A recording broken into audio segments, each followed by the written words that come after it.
رب زدني منك علما وأنلني منك فهما رب زدني منك علما وأنلني منك فهما.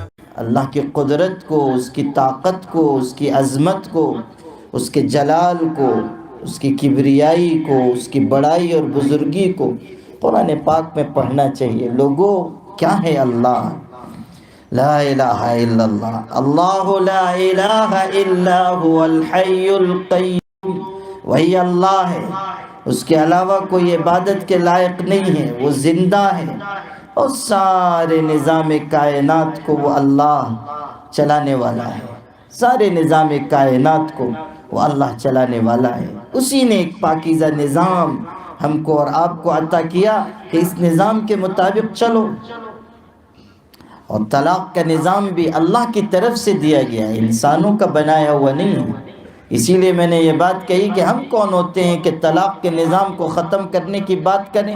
یہ تو ایک حل ہے، ایک راستہ رکھا گیا ہے کہ جب نباہ نہ ہو اور شوہر اور بیوی دونوں کے مزاج الگ الگ ہوں اور اب نباہ نہیں ہو پا رہا ہے، کوئی شکل باقی نہیں رہ گئی، تو خوش اسلوبی سے الگ ہو جاؤ. اسی لیے قرآن کہتا ہے الطلاق مرتان فامساک بمعروف او تسریح باحسان.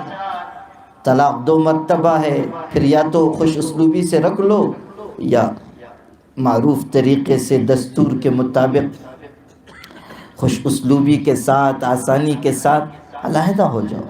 اور طلاق کا پورا سسٹم سمجھا دیا گیا کہ اس طرح طلاق دی جائے گی. ایسے نہیں جیسے مسلمان دے دیتے ہیں کہ آ گیا غصہ اور دے دی طلاق، اور وہ بھی ایک سانس میں 3 طلاق، اور اس کے بعد پریشان ہیں. ایک ساتھ 3 طلاق دے دیتے ہیں یہ سوچ کر کے نکاح بھی جب ہوا تھا تو 3 مرتبہ ہم نے قبول کیا تھا، تو جب تک 3 مرتبہ طلاق نہیں کہیں گے طلاق پڑے گی. تو 3 مرتبہ طلاق دے دی اور اس کے بعد پھر مشکل میں پڑ گئے.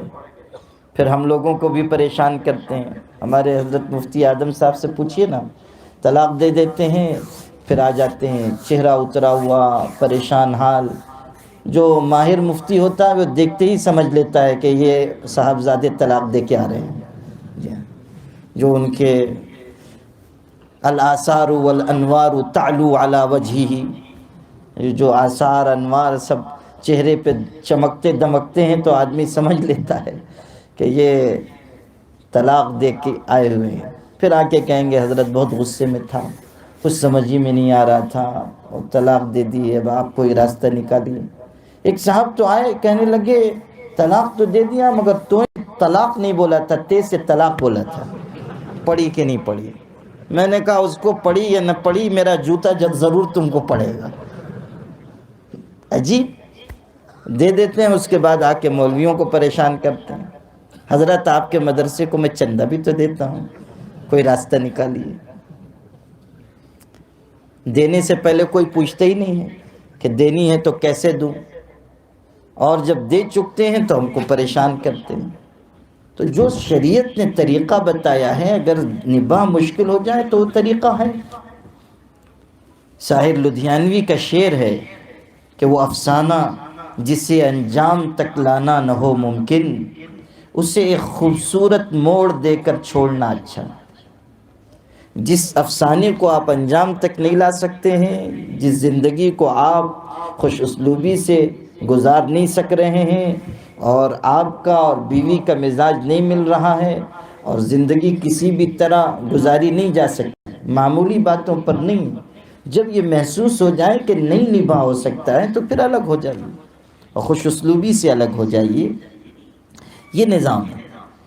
اور ایک طلاق دی جائے وہ بھی ایسی پاکی میں جبکہ شوہر نے اپنی بیوی سے قربت نہ کی ہو، میاں بیوی والا تعلق نہ کیا ہو. یہ طریقہ بتایا گیا اس لیے کہ ایک طلاق کے بعد دروازہ کھلا رہے گا.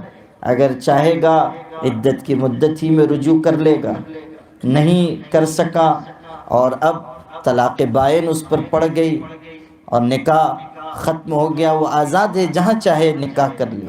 اگر یہ از خود اس سے نکاح کرنا چاہتا ہے تو نکاح کر لے، پھر سے وہ بیوی بن کر رہے گی.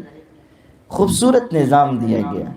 لیکن مسلمانوں نے سیکھا نہیں، مسلمانوں نے اس نظام کو سمجھا نہیں، اور جو طلاق دی جا رہی ہے وہ شرعی ضابطے سے عام طریقے پر شرعی ضابطے کے خلاف دی جا رہی ہے، اس کا نقصان ہوتا ہے۔ تو اللہ پاک نے یہ طلاق کا نظام آخری درجے میں رکھا ہے، اور منع کر دیا گیا کہ طلاق نہ دو۔ حدیث پاک میں ہے، ارشاد ہوا کہ نکاح کرو، تزوجوا ولا تطلقوا فإن الطلاق يهتز له عرش الرحمن۔